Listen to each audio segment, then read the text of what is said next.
Hey guys, welcome to Downcountry Nation. My name's Desmond, and today we're going to be talking about what downcountry is and what it isn't.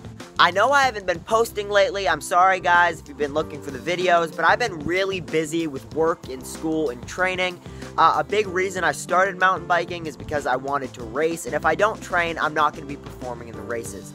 But here I am now on a beautiful late October day. It's 85 degrees, one of the perks of living in South Carolina.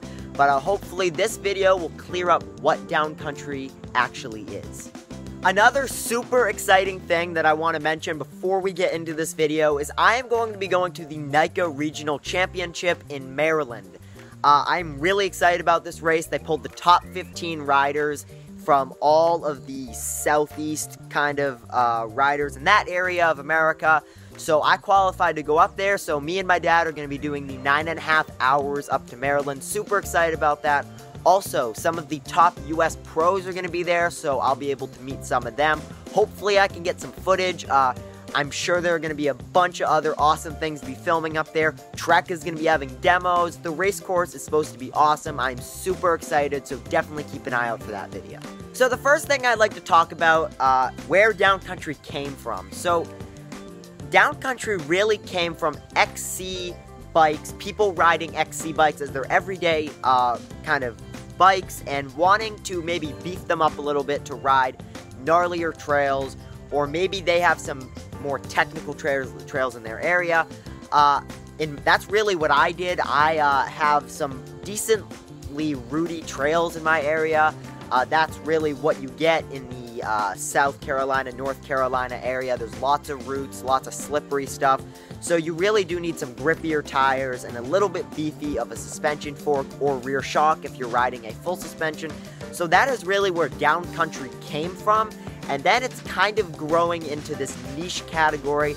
And that's why I started Downcountry Nation, because it is the riding I do the most. So I really wanted to be able to help grow that type of that niche category and potentially turn it into a official type of racing. Right now, the closest thing to downcountry racing, in my opinion, would be cross-country stage races. All the bikes, or most of the bikes that you see on those race courses, have 120 to 130 millimeter front forks and 120 in the back. Sometimes they even ride trail bikes on them, but that is really where downcountry came from, the adventure side of XC.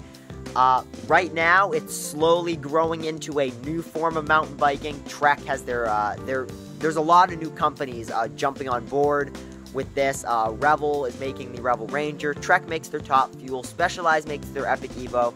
So it's really becoming a specialized category if you are interested in riding a bike like that. Another thing I want to mention is, what is downcountry? Where did that word come from? It's kind of weird, right? Because you have a downhill bike and a cross-country bike. They're literally the farthest bike category that you could get. You have a downhill bike that's 200 millimeters of travel and a cross-country bike that's 100 millimeters of travel. So why would you combine those? Because they are literally nothing alike.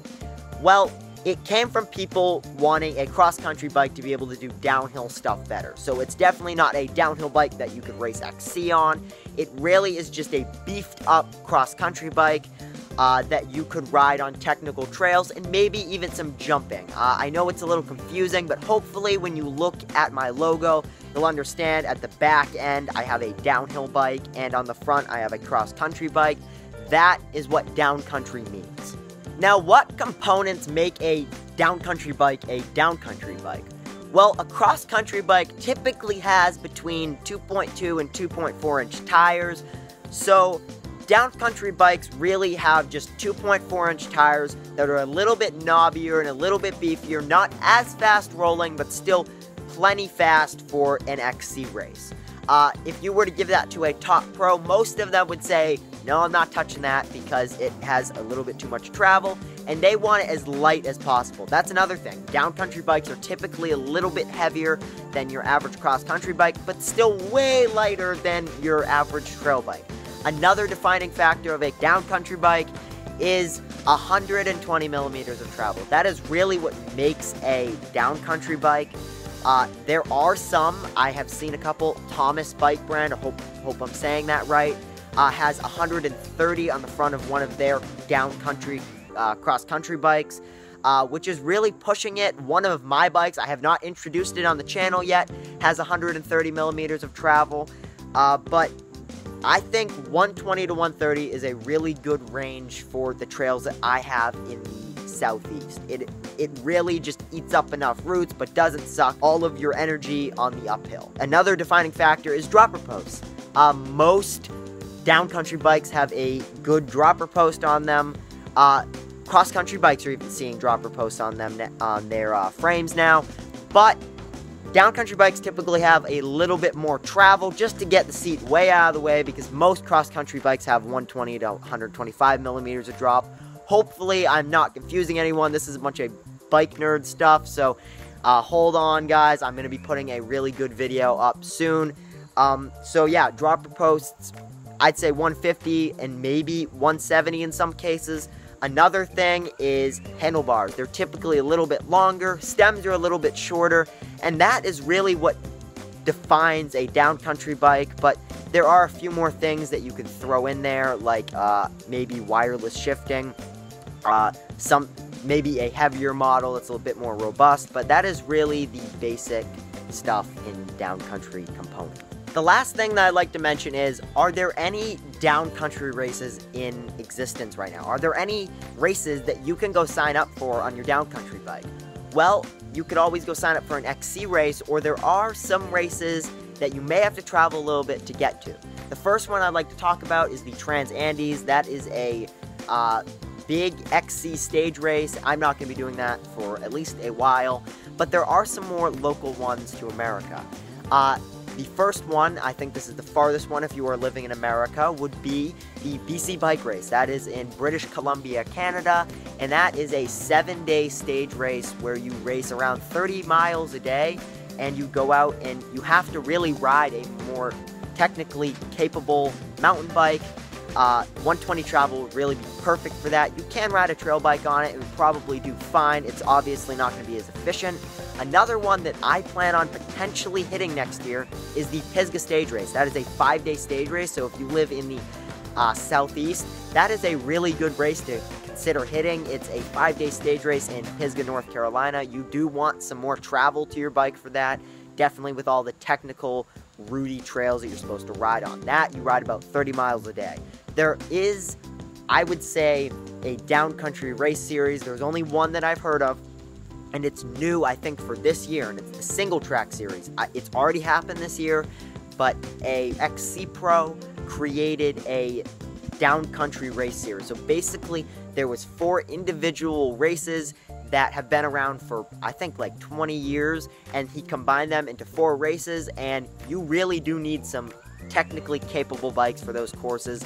They're basically mini enduro races. They are stage races. They all kind of differ and depend, but if you look up single track series, it should come up on Google. But that is on my bucket list for some point. Definitely not going to be next year, but definitely try that if you are in the area of any of those races. But yeah, that's really the only type of downcountry racing in existence right now. I hope to grow that. I hope to maybe create a little downcountry series in the southeast area. But until then, those are the races that you can go to right now.